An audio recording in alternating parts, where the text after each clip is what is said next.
Hey guys, it's Danny. I got my new Tornado Tevo or Tevo Tornado 3D printer. I'm gonna start putting it together and I'll go through it with you as I go. Okay guys, this packaged pretty good. They got it packaged real good.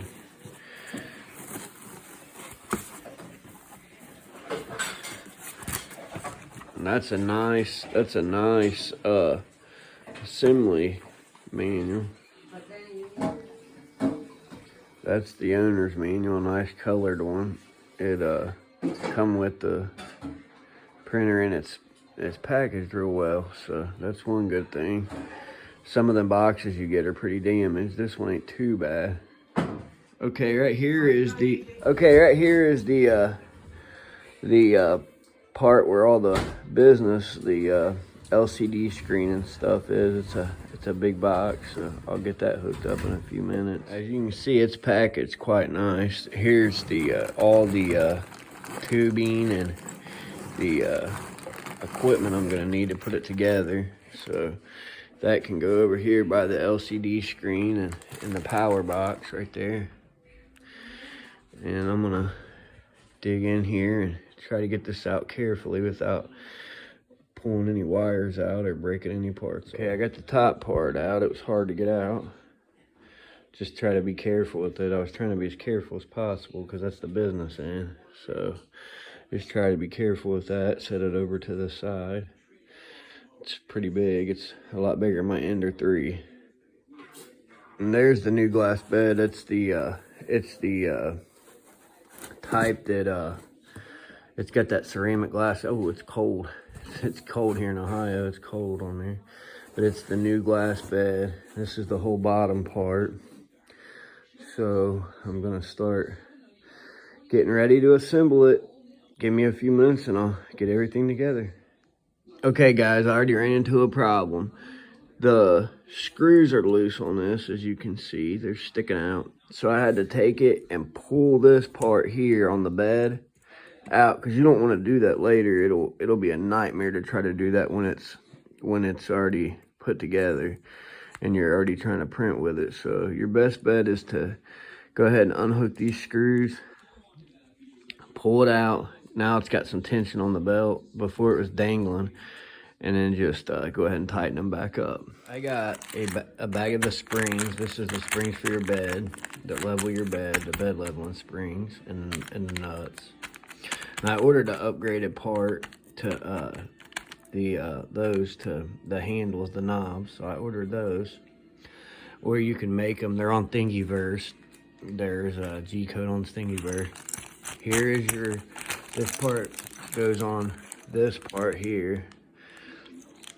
It goes on your top rail where your extruder and your business end is. It all goes. So the limit switch goes over on this side. That's the best way to do it. Go ahead and put your parts where you need them at. This bracket will go on this side. It's best just to have all your parts laid out the way you need them. And there is your SD microchip for your SD that goes on the side of there. And then I cut these to use to stick under the legs right here, so that way when it'll be up off the ground a little bit. That way you can get your hand under there and work. It's always good to have something that you're working on raised up, because that way you can get underneath it and work. Okay, I don't know if you can see this, but there's screw holes in the bottom of there, and there's screw holes in there. You're gonna want to take one of these screws with a washer and come up from underneath to screw in your screws to hold your frame down. Okay, I got this side on. Now you're gonna want to take these two screws and put them in this bottom of the same. It's the same way. It's got two screws that come up from underneath and go into it goes into this, and then I'll start showing you the stabilizers. Okay, now I got that side on. Now I'm gonna start putting these stabilizers on And they mount up just like this on here with eye bolts. They're pretty simple to mount. On this side, but now on this side, you're gonna have your limit switch. So that's gonna go down, and it's gonna sit like, I think that it's gonna sit like this here, and it's gonna bump it and stop the extruder from coming down anymore. Okay, yeah, and you don't want to, I just got this bracket on. You don't want to put that on there and put it on too tight. You can just barely snug it on. I mean, just get it on, but like you don't want to use power tools like a impact or anything, because that'll strip it out. So just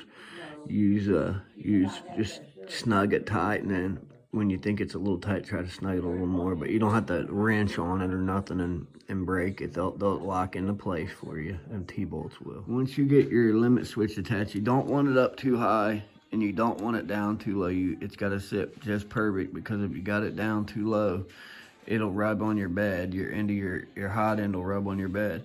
If it's sitting up too high, it'll hover above. This will hover above your bed, and it won't let the filament come out properly. So if it is, you can just adjust it. These two screws right here will adjust it, and it's pretty simple. But the easiest way I found when you're attaching that is to go ahead and have these two going up and down, and these two going side to side. That way when you put them in, all you gotta do is tighten them until you get them tight enough to be snug. And you definitely don't want to over tighten on that, because it'll crack that. That's pretty much just plastic. It'll crack it.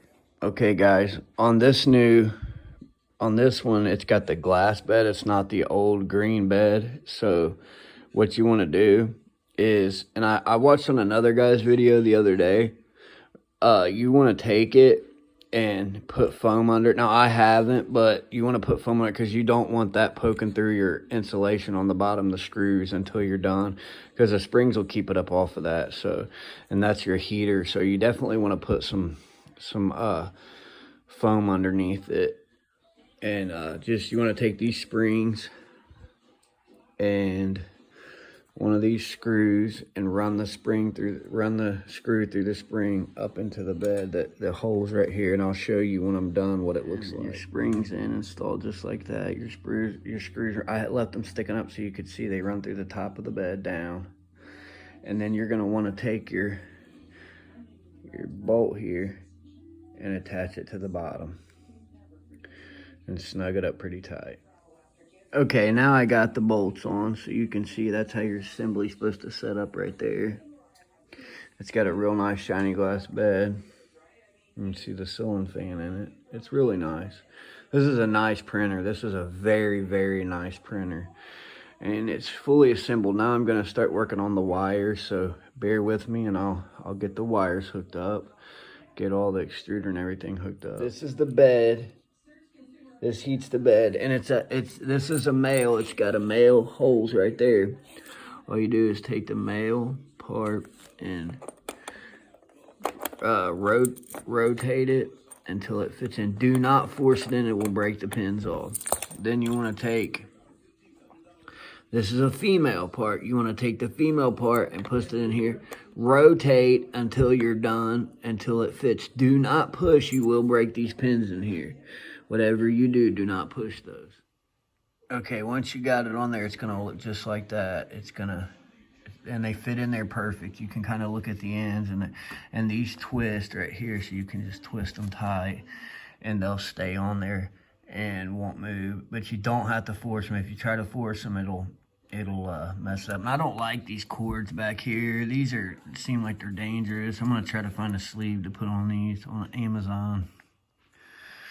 Or put something right here. It just seems like it's not very safe, but it's more safe now than it was when these tornadoes first came out. The ones that all the guys, Chris and all them guys, or I mean the guys from Australia did, they were pretty dangerous.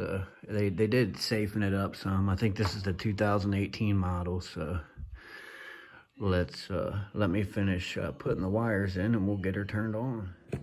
Okay, up until now, everything's been fairly simple to to install. But when I started installing these wires, once you got the bed on, if you got a big hand like me, you cannot get it inside of there. So you're gonna have to, your best bet's to not put that on yet, to wait till the very end to put the bed on. I'm going ahead and telling you this so you don't do it later and have the same problem as me, because I couldn't fit my hand. I almost broke the wire.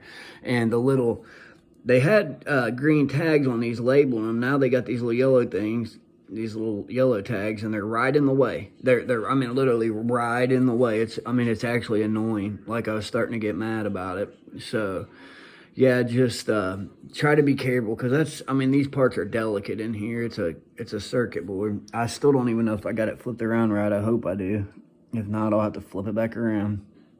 But that's how that goes. And that's your Z-axis cable. See, the guys I watched didn't tell you because theirs were labeled, but these are the Z-axis cables, the limit switches. So they're going to be labeled Z. You can see that one's labeled Z.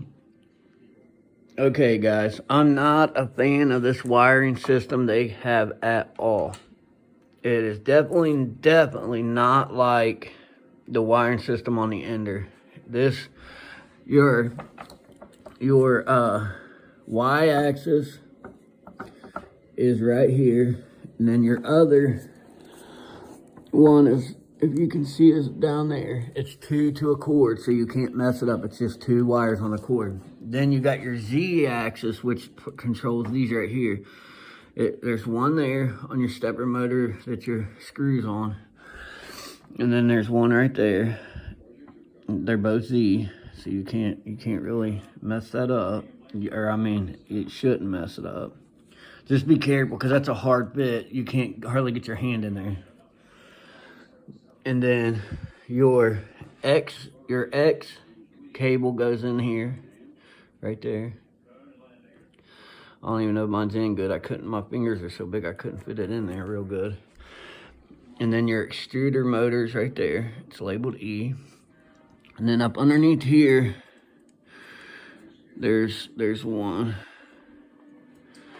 Let me see if I can see what it's a X2. So your X cable goes under there too. So that's all the cables. It should be hooked up good. If it's not, I'll have to unhook them and adjust them. And one thing I noticed, where they hurry up and package these, and I don't know why they do it, because we're such a small group. They shouldn't do it like that. That limit switch was bent in on the rail. I had to take a knife and push it out so that limit switch would hit. It was bent in there. It wouldn't even, my extruder wouldn't even stop. My nozzle wouldn't even stop. It just keep on going, ramming up into there. So I had to fix that. I don't like that when they do shiesty packaging and putting them together. We're such a small group. Just do it right the first time so we don't have to order and fix parts.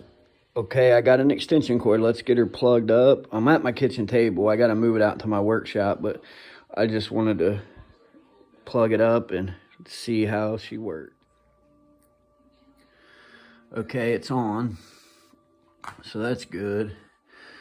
All that's one good thing that works. Now I got to try to home it and make sure all this stuff works. But you want to lower your bed down. You don't want to home it before you get these screws lowered down, because this could scratch that, because it's glass, so, and that's like metal, so it'll leave a big scratch in it. So you're best off. And I'm pretty sure you can blue tape this too. That's what I'm gonna do. I'm gonna blue tape it. I don't want to ruin my bed. I can just blue tape it, and because I don't want to have to put a new bed on there in 6 months. So I'll just run it like that. But okay.